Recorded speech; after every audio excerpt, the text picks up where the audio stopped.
Good morning traders, and welcome to the daily call today, Thursday the 5th of November. Before we get started, as always, please understand that any advice in today's session is of a general nature only and that your personal circumstances have not been taken into consideration. Okay, let's have a look at what's happened in yesterday's session from the UK. We saw CPI numbers come in at 2.4%. That was under the forecast of 2.5% in a day where the cable had some pretty wild swings. Moved around about 140 plus pips in both directions 4 times throughout the session. GBP USD currently now trading at 129.90. Locally, we saw the wage price index was on forecast at 0.6% in what was a very steady day for our Aussie dollar. Not much movement, it did gain a little bit against the US dollar. Finally, from the US, we saw CPI and core CPI numbers come in on forecast at 0.3 and 0.2% respectively. Dollar yen was having pretty much a steady day yesterday until former Fed Reserve Chairman Alan Greenspan made the comments about seeing the first signs of inflation. At that news, pretty much US dollar tumbled somewhat, with the US yen now trading at 113.60. That was it for yesterday. Let us now jump in and have a look at our chart of the day. The chart that I found for us this morning is the Euro Kiwi on a daily timescale. Now, there's two options that I have for you here. Let me talk you through option number one.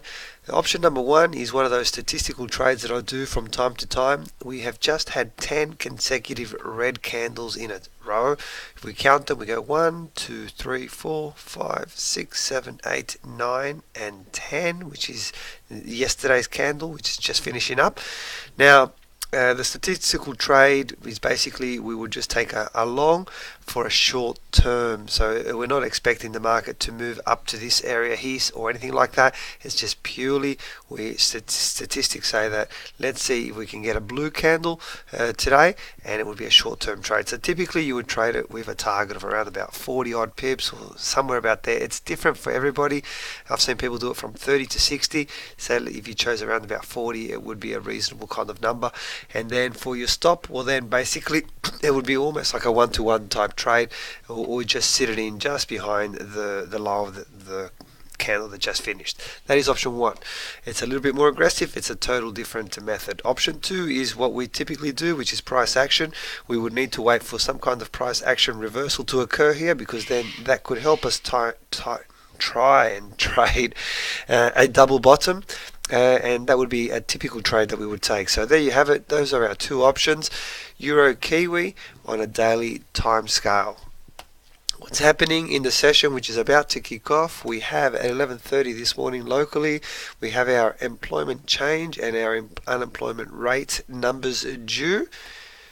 8:30 this evening from the UK we have the retail sales, and then just after midnight at 12:30 from the US we have core retail sales and the retail sales coming out from the US. That pretty much wraps up the session. Guys, as always, please feel free to contact us if you do have any questions. Follow me on Twitter at ChatFX for trade setups and breaking news. Most importantly, hope you all have a fantastic trading day. I'll talk to you tomorrow for the daily call. Bye for now.